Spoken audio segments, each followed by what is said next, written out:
Subscribe Commerce with MJ YouTube channel and press the bell icon to get an instant notification whenever I post a new video. Hello students, पिछली video में हमने देखा था हमारा APC, APS, MPC and MPS के बारे में। आज हम इन्हीं का रिलेशन पढ़ेंगे और कुछ फॉर्मूलेस को सीखेंगे जिससे हम आगे जब हम अपने प्रैक्टिकल क्वेश्चंस को करें तो वहाँ पर हमारी हेल्प हो। उनको करके आपके सारे डाउट प्रैक्टिकल के क्लियर हो जाएंगे। चलिए शुरू करते हैं। देखते हैं relation between APC and APS क्या होता है। APC की फुल फॉर्म आपको पता ही है, average propensity to consume, and APS होता है एवरेज प्रोपेंसिटी टू सेव।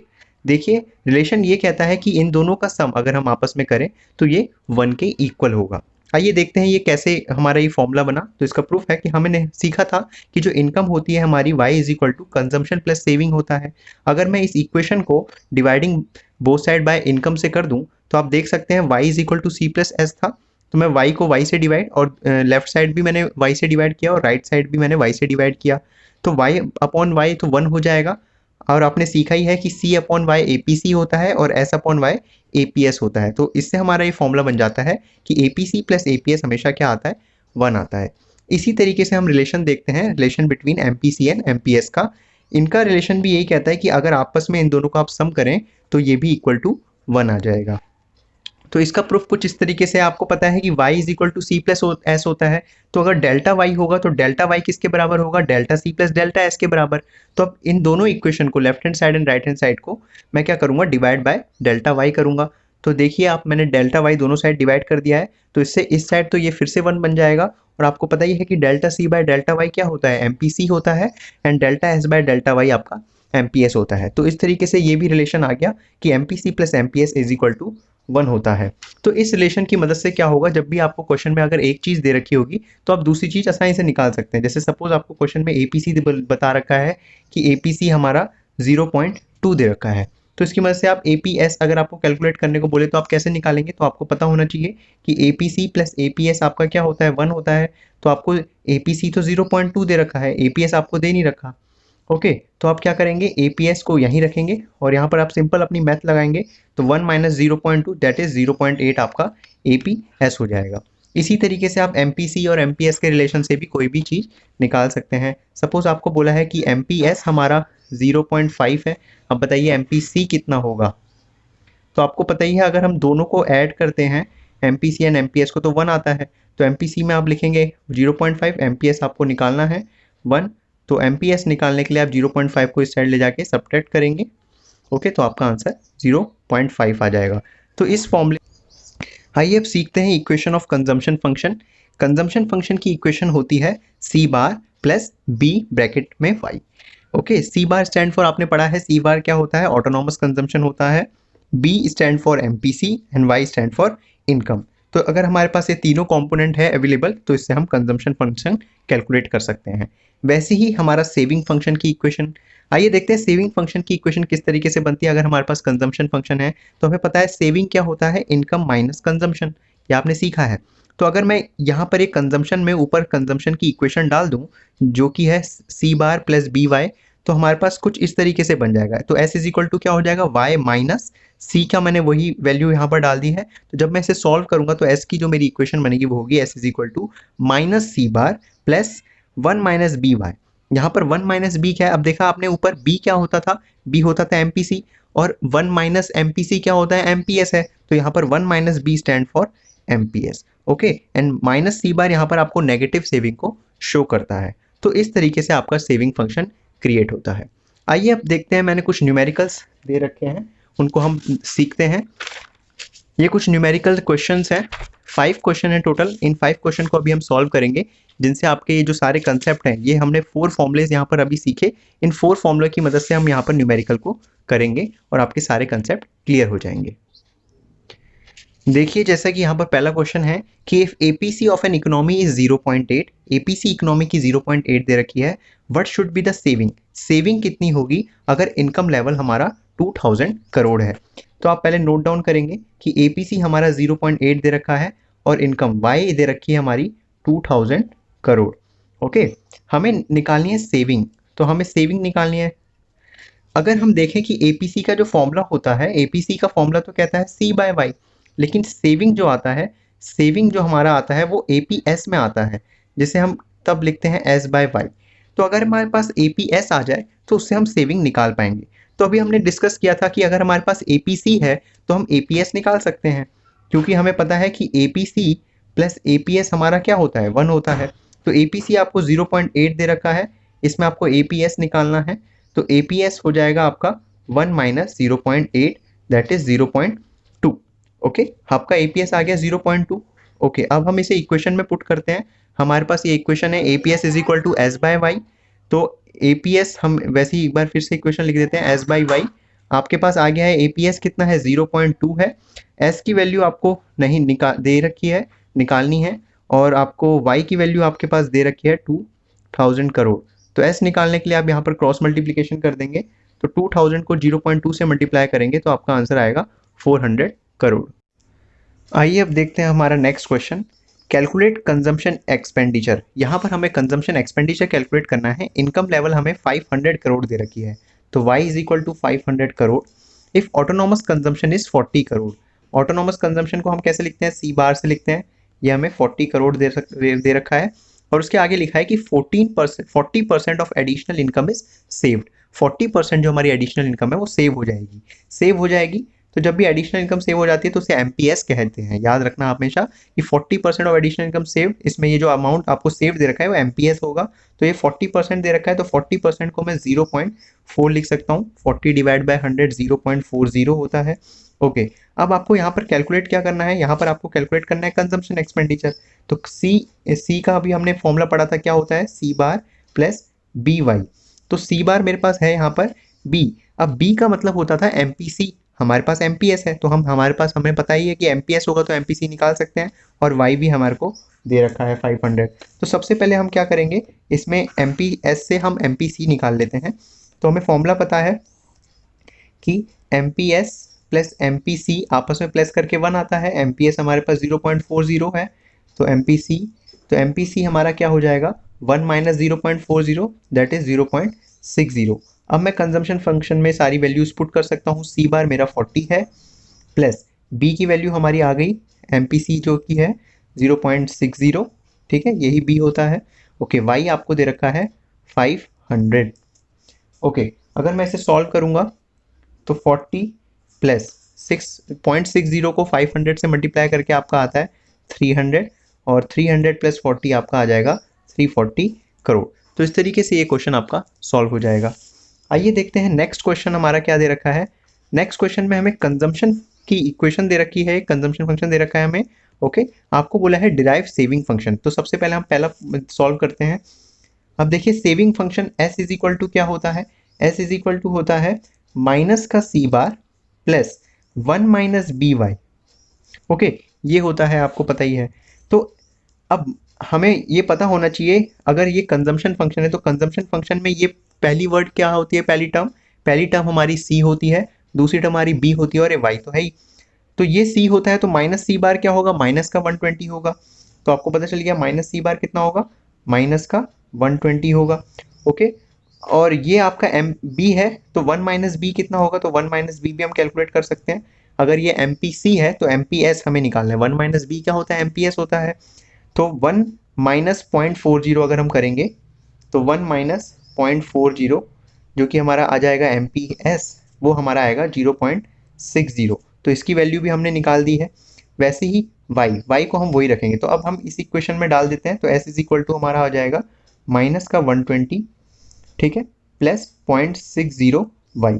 तो ये हमारा सेविंग फंक्शन हो जाएगा। ओके, तो ये हमारा सेविंग फंक्शन हो गया। वैसे ही इसके बाद हमें कैलकुलेट करना है determine the saving at the income level of 500 crore. Saving बतानी है, अगर ये इनकम 500 तो मतलब आपको ये इनकम की वैल्यू आपको देगी तो सेविंग कितनी होगी, तो अब इसी वैल्यू में हम इनकम को डाल देते हैं। तो सेविंग हमें निकालना है, सेविंग फंक्शन ये है, इसी से सेविंग निकलेगी हमारी 0.60। इनकम की वैल्यू 500 है, तो इनकम की जगह आप 500 पुट कर देंगे। तो माइनस 120, अभी हमने इसको सॉल्व किया था ऊपर, तो इसको मल्टीप्लाई करके हमारा 300 आएगा, और माइनस 120 प्लस 300 हमारा होता है 180 करोड़। तो इस तरीके से हमारा ये भी आ गया सेविंग। ओके, लास्ट हमें निकालना है at what level of income saving becomes zero. Income की कौन सी लेवल पे सेविंग जीरो होता है। अब हमने पढ़ा है कि जो ब्रेक इवन पॉइंट होता है वहां पर सेविंग हमारा जीरो होता है। तो इनकम की कौन सी लेवल पे सेविंग जीरो होता है, जहां पर हमारी इनकम जो है वो कंजम्पशन के बराबर है। तो C is equal to Y में आपका सेविंग क्या होता है, जीरो होता है, आपने पढ़ा है। ओके, तो C is equal to Y में सेविंग क्या होता है आपका, जीरो होता है।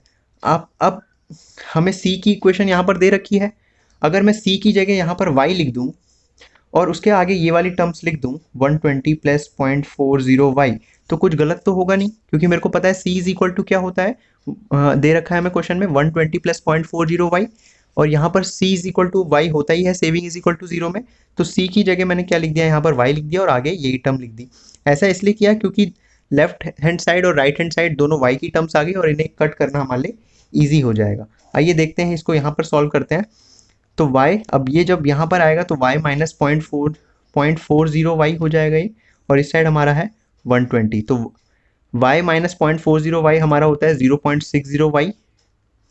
तो y की वैल्यू निकालने के लिए 120 से 0.60 को आपको डिवाइड करना पड़ेगा। आइए कैसे करते हैं डिवाइड, पॉइंट हटाने के लिए ऊपर 100 से मल्टीप्लाई करना पड़ेगा। ओके, ये 6 2 12 और 2 जीरो, तो y इज इक्वल टू हमारा आ जाएगा 200 करोड़। ओके, तो हमने ये भी निकाल दिया कि इनकम कितनी होगी जीरो सेविंग पर 200 करोड़। तो इस तरीके से ये वाला न्यूमेरिकल भी हमने सॉल्व कर लिया। आइए देखते हैं इसके बाद जो न्यूमेरिकल है हमारे पास। इस न्यूमेरिकल में कह रहा है कि if MPC is 1/3 of MPS, अगर एमपीसी एमपीएस का 1/3 है and consumption at zero level of income is 40, और जीरो लेवल ऑफ इनकम पे कंजम्पशन हमारा 40 है, तो जीरो लेवल पे इनकम पे कौन सी कंजम्पशन होती है हमारी, ऑटोनॉमस कंजम्पशन। तो ये ऑटोनॉमस कंजम्पशन दे रखा है आपको।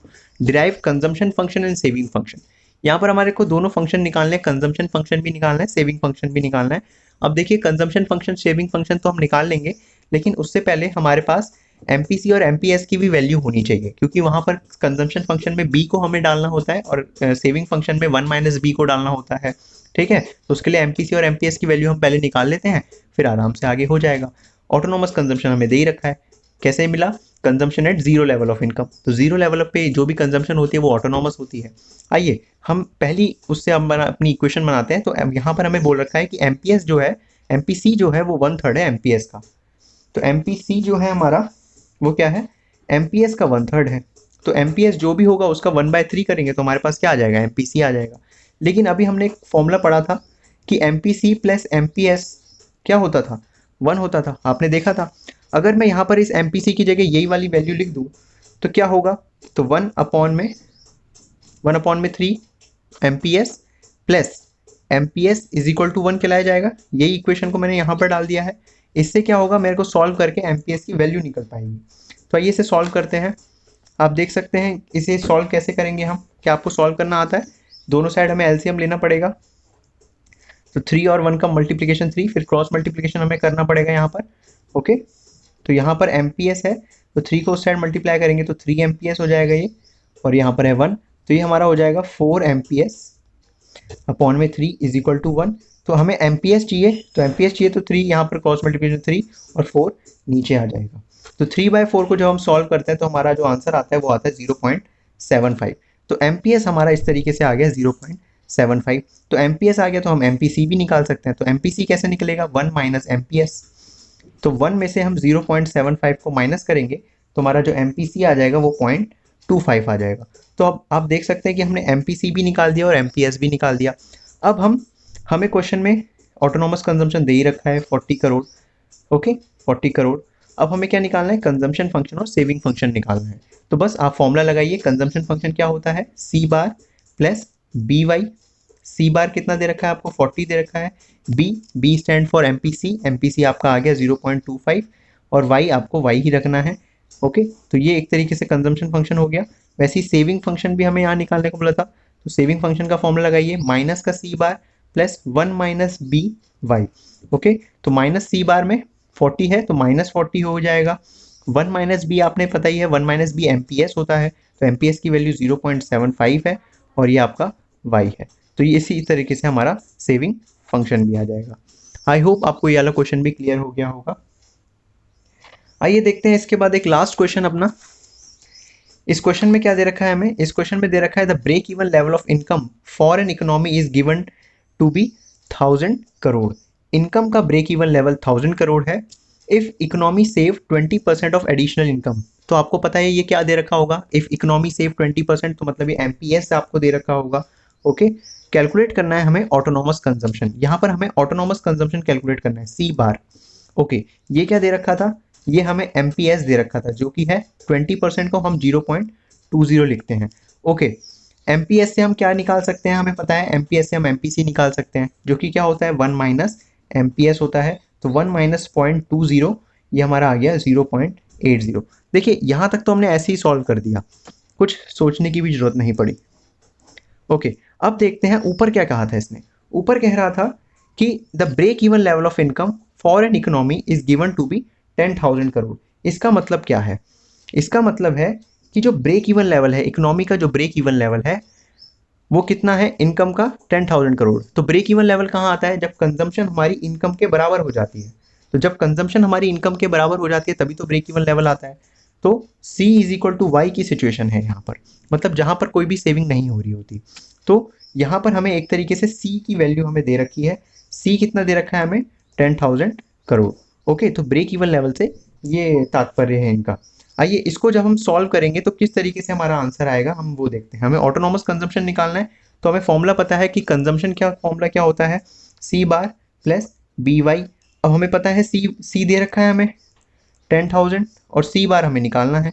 बी की वैल्यू हमारे आ गई जो एमपीसी होता है, और इनकम वाई को हम क्या रखेंगे, अब मैंने बताया सी इज इक्वल टू वाई है, तो जितना सी होगा वाई भी उतना ही होगा 10,000। ओके, बस इसको सॉल्व करिए आपका आंसर आ जाएगा। तो सी बार प्लस 0.80 को इससे हम मल्टीप्लाई करेंगे तो कितना आएगा, 8,000 आएगा। तो सी बार निकालने के लिए 10,000 में से 8,000 माइनस कर देंगे, तो हमारा जो आंसर होगा वो होगा 2,000 करोड़। तो ये हमारा ऑटोनॉमस कंजम्पशन हो जाएगा। तो इस तरीके से हमारा क्वेश्चन फिनिश हो जाएगा। आई होप आपको ये क्लियर हो गया होगा। तो इस तरीके से हमने यहाँ पर जो फॉर्मूले आदि सीखे उससे हमने न्यूमेरिकल्स को भी प्रैक्टिस कर लिया, और इसी तरीके के न्यूमेरिकल आपको आपके पेपर में देखने को मिलेंगे। आई होप आपको ये टॉपिक क्लियर हो गया होगा। आज के लिए बस इतना ही। कोई भी प्रॉब्लम है तो नीचे कमेंट करिए, मैं उसका रिप्लाई जरूर दूंगा। Bye bye, take care.